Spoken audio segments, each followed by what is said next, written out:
Assalamualaikum warahmatullahi wabarakatuh. Salam rahayu dan salam sejahtera untuk kita semua. Sekarang saya berada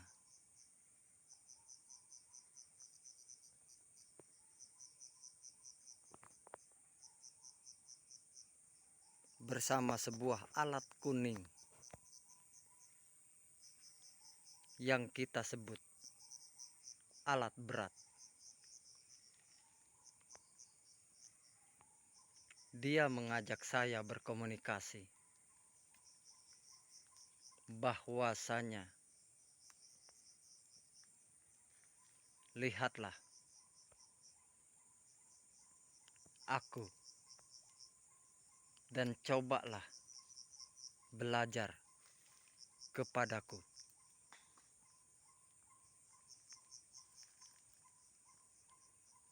Apa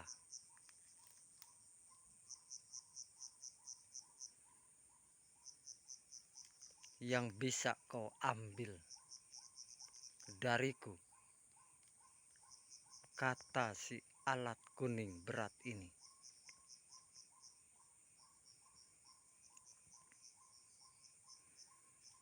Aku dan kamu, hai bangsa manusia, adalah sama.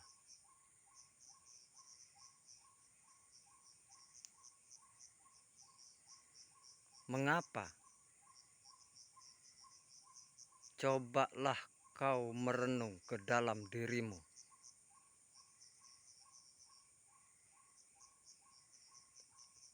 Merenung masuk ke kedalaman dirimu, ke kesunyian dirimu.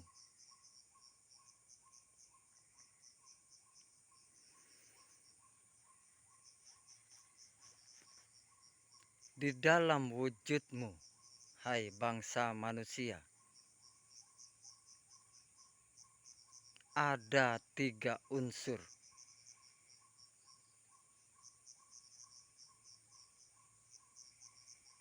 yang nyata, yang belum tersadari oleh dirimu. Apa itu? Bersama dirimu ada wujud. Di dalam wujud ada nafsu.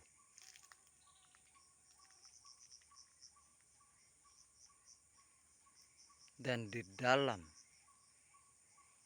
kedalaman nafsu ada hidup.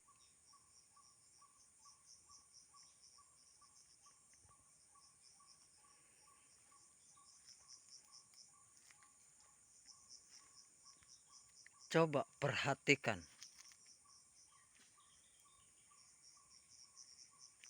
Aku, kata si besi kuning ini,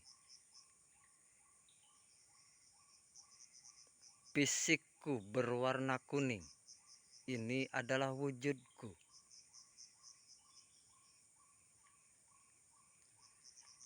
Dan bersama wujudku yang kuning ini, ada yang kamu sebut mesin, yaitu sumber dari hidupnya wujudku. Lalu bergeraknya aku bisa menghasilkan karya. Itu karena ada operator yang kita sebut operator, sang pengarah atau sang penggerak kemana wujud kuningku ini berjalan.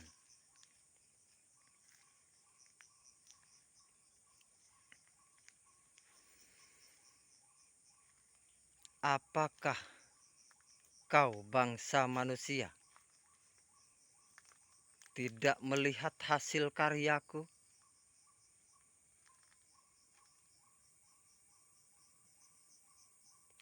dari hutan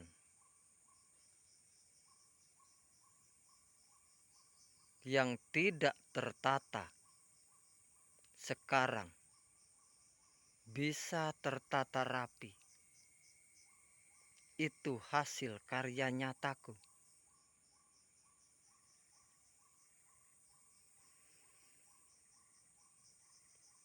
Dari air-air yang tidak pada tempatnya, kutempatkan di paret-paret ini agar dia bisa bergerak mengarah kepada tujuannya, yaitu ke muara.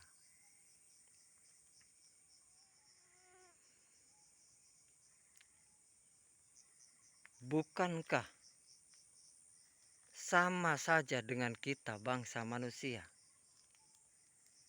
Ada fisik yang sekarang berwujud, ada nafsu di dalam wujud, dan ada hidup di kedalamannya.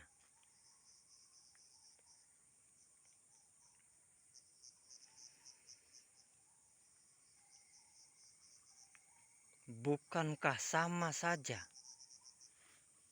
Ada persamaan antara si kuning dengan manusia.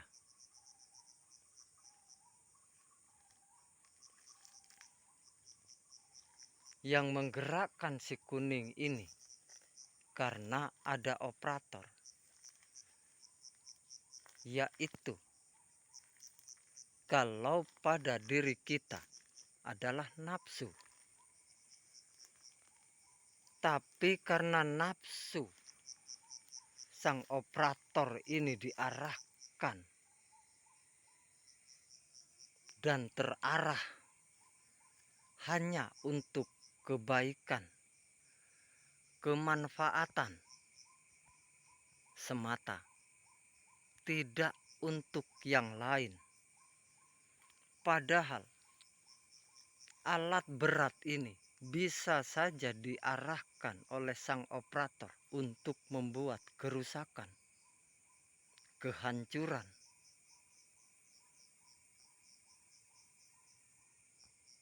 Kenapa kita, bangsa manusia,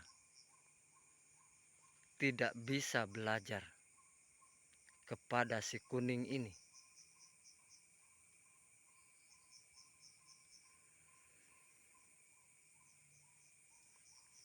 Di dalam wujud manusia ada nafsu.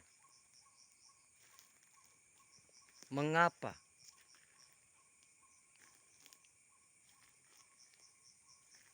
tidak dipergunakan hanya untuk kebaikan dan kemanfaatan, dan tidak untuk yang lain, tidak untuk membuat kerusakan, tidak untuk membuat kerusuhan?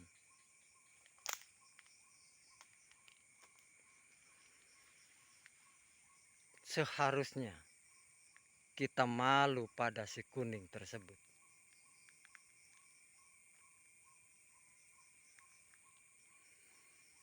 Kita harus banyak belajar dari si kuning.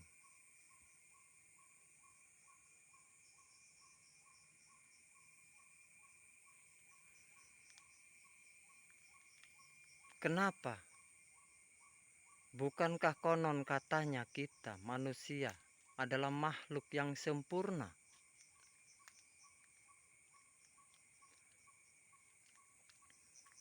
Masa iya titel kita makhluk yang sempurna, tapi hanya membuat kekacauan dan kerusuhan saja?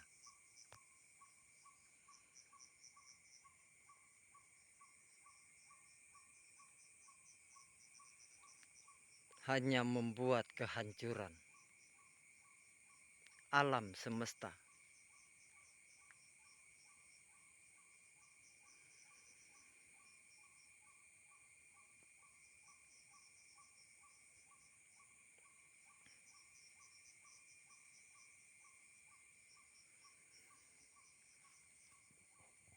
kalau bagi saya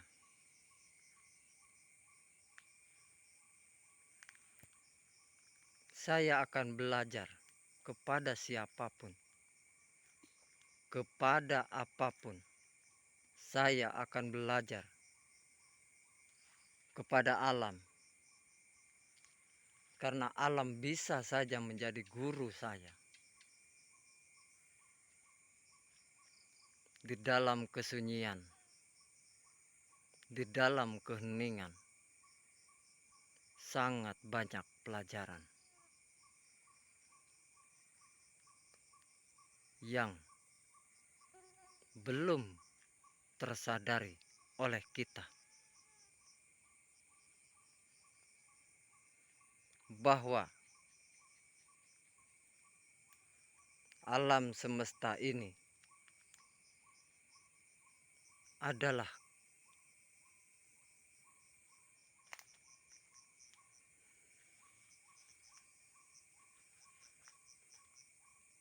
guru bagi kita yang sadar. Kenapa tidak?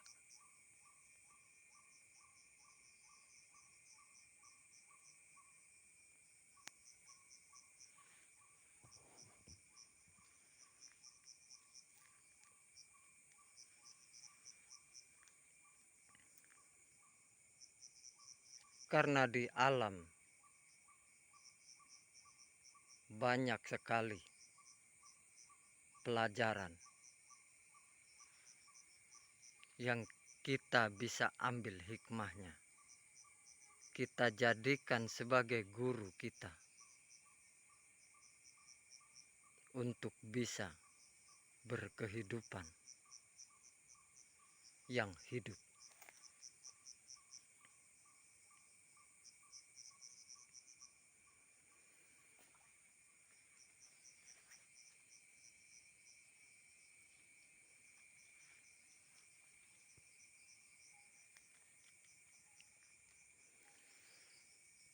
Kalau sang nafsu itu mengikuti hidup,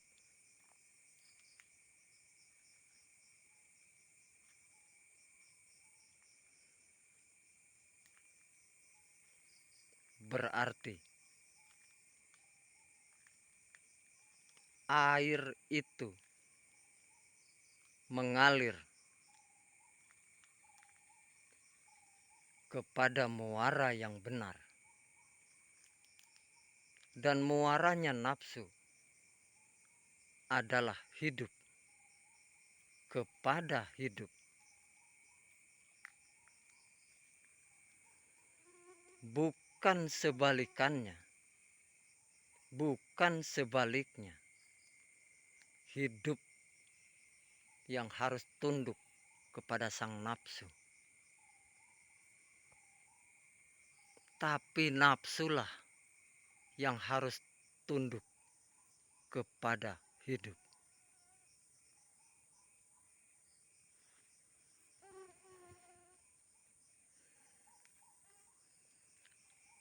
Apakah si alat berat ini yang digerakkan oleh operator bisa bergerak jika tidak diantar oleh hidupnya mesin tersebut?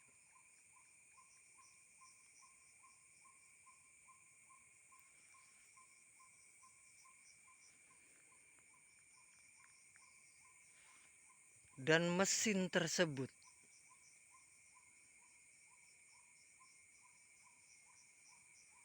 akan patuh diajak untuk membuat kebaikan, berbuat kebajikan, atau untuk kerusakan, mesin itu akan patuh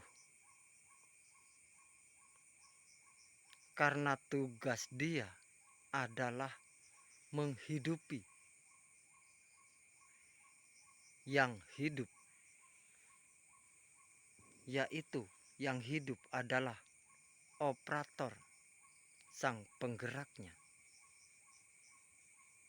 yang menggerakkan wujud si kuning tersebut.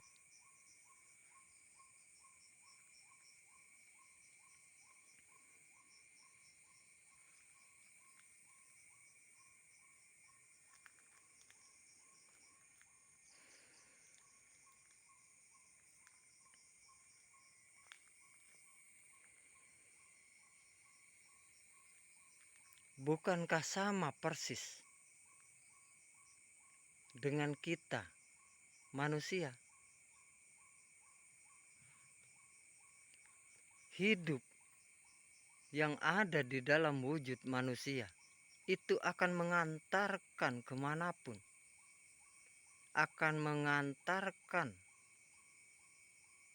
untuk diajak berbuat apapun, sama seperti halnya alat berat tersebut. Karena tugas dia hanyalah menghidupi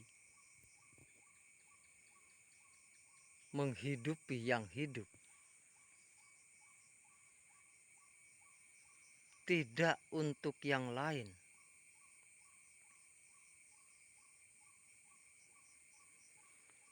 Ketika seorang manusia itu sadar, semakin sadar, maka dia akan berkesadaran. Berkesadaran apa? Berkesadaran hidup. Karena hidup itu suci. Kenapa suci?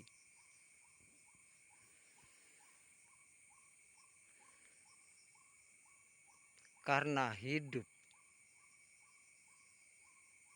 tidak pamrih,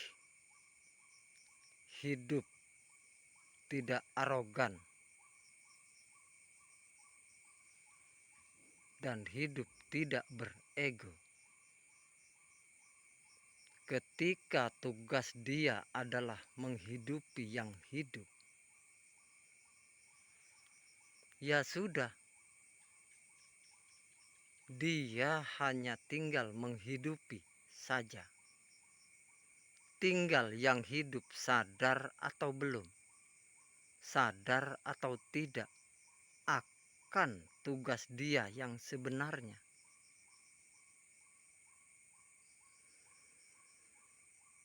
Siapa dia? Siapa hakikatnya dia?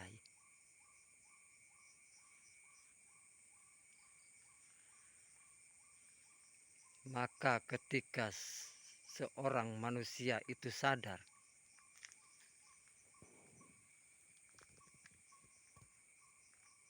yang hidup itu sadar bahwa dia hanya akan kembali kepada hidup,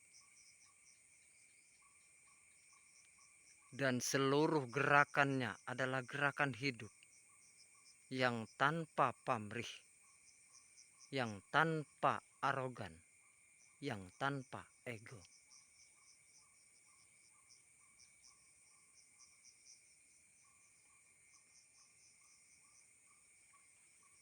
Ketika seorang manusia bisa sampai ke titik itu, dialah yang disebut manusia sempurna.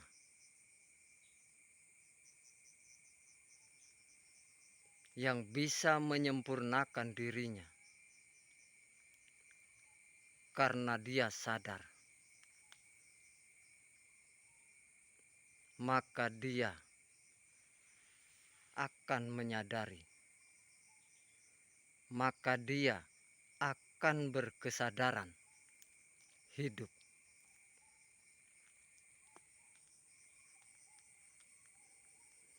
Karena hidup adalah suci,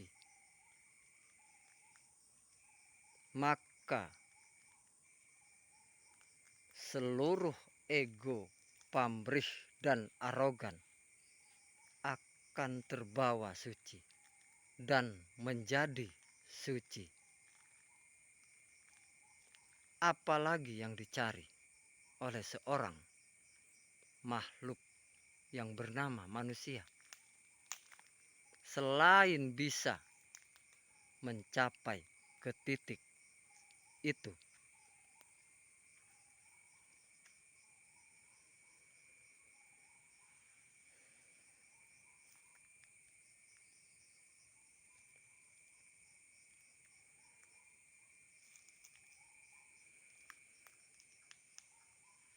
Ini renungan dari saya.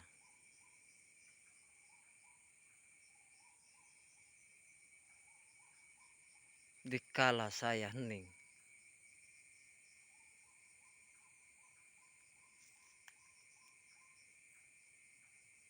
di tempat hening, di tempat yang sepi,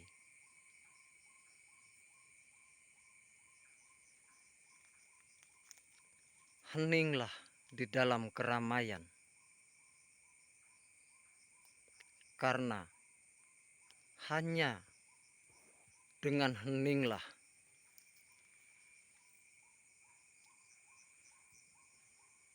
siapapun dari kita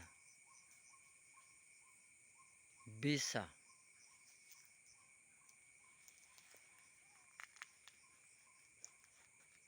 menemukan apa yang kita cari.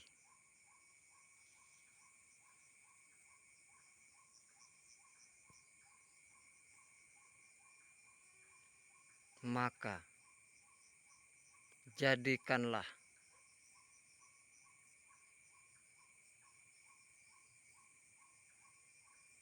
apapun yang ada di alam semesta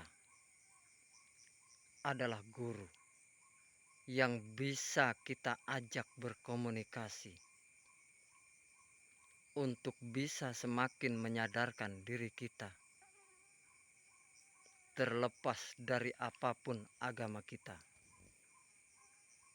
terlepas dari apapun keyakinan kita. Saya tidak berpihak ke salah satu golongan manapun. Saya berpihak kepada siapapun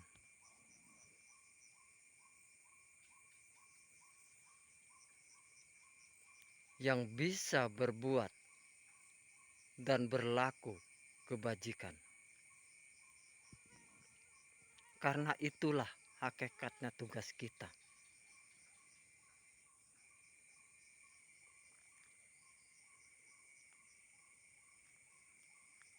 Dengan cara apapun dan di dalam posisi apapun kita, dimanapun posisi kita sekarang, janganlah karena berbeda agama, karena berbeda keyakinan, karena berbeda sudut pandang, kita bertengkar sehingga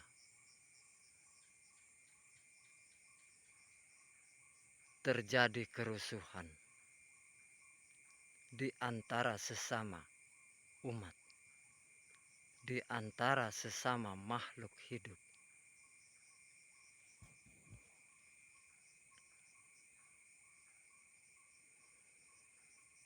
Terima kasih saudara dan saudariku.